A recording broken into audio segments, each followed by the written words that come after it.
So now we're getting ready to do the treatment. The difference between this and other electrical treatments is that normally when a therapist is working in this situation, they're going to turn up the electrical current, or Ron would give a sense of discomfort on his face, or there'd be a hard contraction, and then they'd turn the power down and just have him sit there. You'll notice that what I said in my dream, everybody was moving. Well, here he's going to be moving while getting electrically stimulated, and that is the key to what we do. Without movement, you can't break a pattern. So we're going to turn the power up. He's going to give us an indication of sensation being uncomfortable. We'll see it on his face here pretty quick, and watch his hand down here.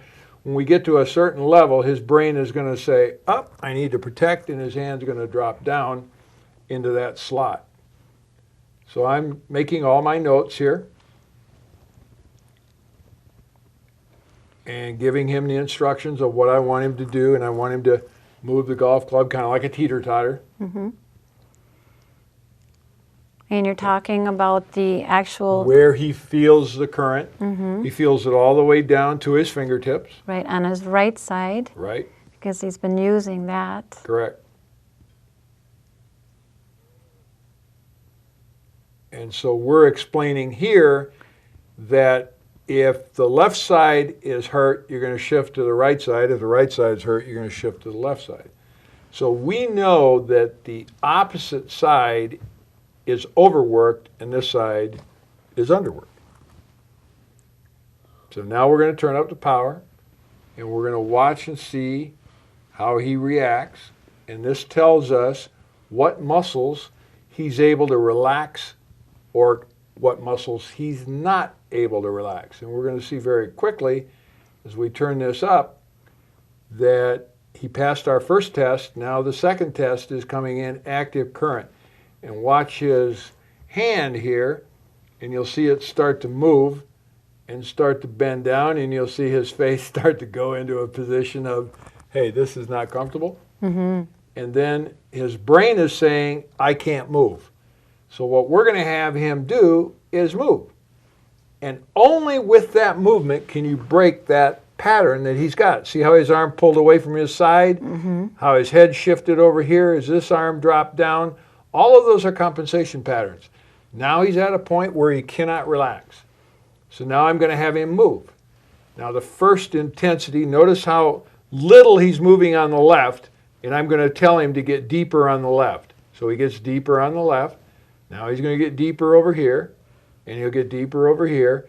So now we're pretty much equal, and notice how his hand came back to neutral position and how his arm came into his side again. Mm-hmm. Now I make a note of that, so I know that pattern's broke at that intensity level. Now we turn the intensity level up, and what happens? Arm goes out away from the side, elbow goes in, and wrist goes like this. When we get to the fourth repetition, all of that will be gone. So again, it's just a constant communication to the muscle, a stimulus, correct movement, stimulus, correct movement, stimulus, correct movement, as opposed to stimulus and just sitting there. Mm-hmm. Just sitting there is going to do absolutely nothing.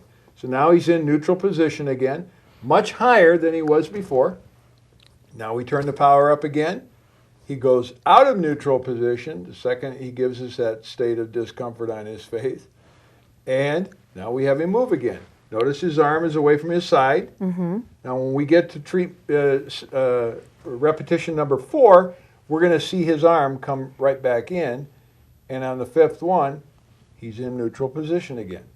So I would say to him, now see how that shoulder dipped down? Mm-hmm. So we're to the point now where he's not really able to resist the contractions going on the opposite muscle. So what I mean by that is if I'm stimulating here, he cannot relax back here. So we're already to that point.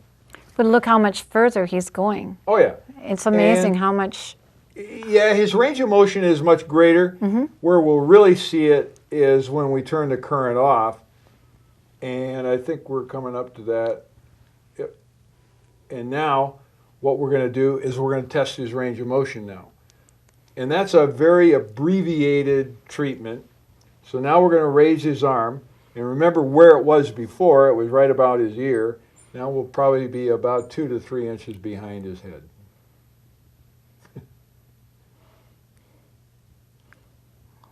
So we're about that far behind his head. Right.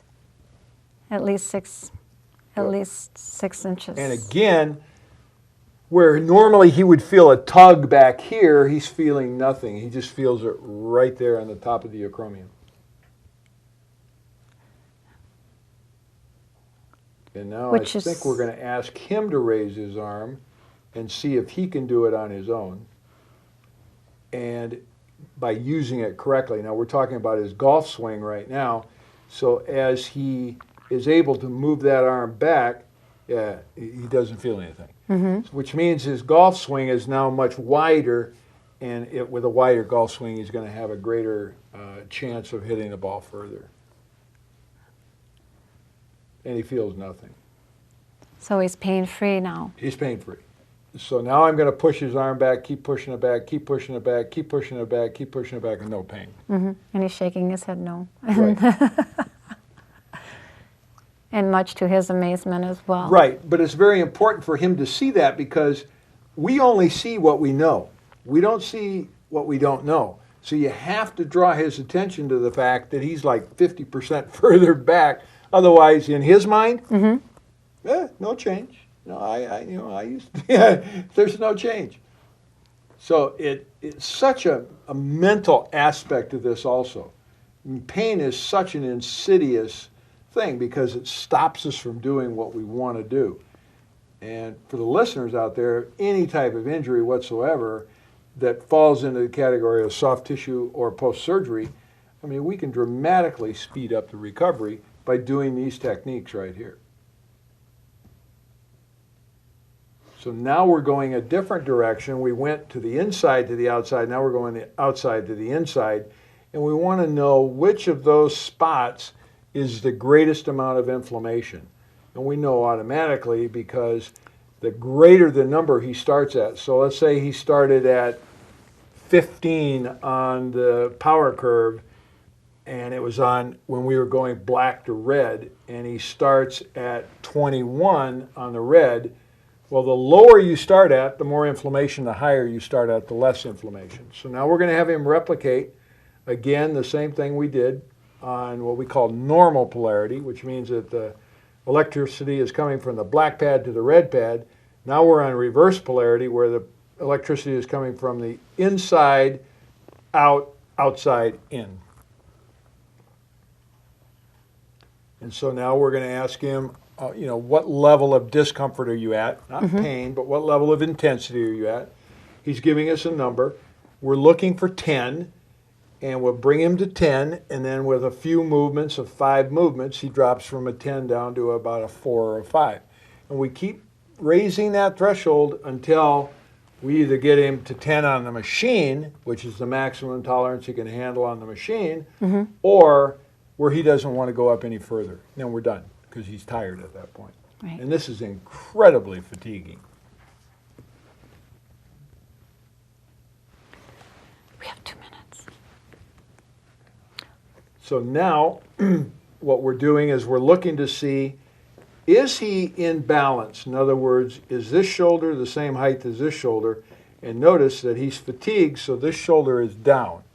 So we know right away it's very close to terminating the treatment because he's not strong enough at this point with those new muscles. I mean, can you imagine taking a baby as an example and having them start to strength train? Well, obviously they're not going to be able to lift as much weight as an adult. Right. Well, the same thing here. These muscles are like brand new. They're baby muscles right now because they haven't been working correctly. Now, they have a memory, which means that they'll come back very, very quickly. So right now he's exhibiting fatigue. Yeah. And it's quite a workout, that's for It is a sure. tremendous workout. When you work out with weights or do any kind of resistance training, you're physiologically capable of contracting the muscle at 2 times a second. Here, we're contracting or sending a neurological message to contract those muscles 500 times a second.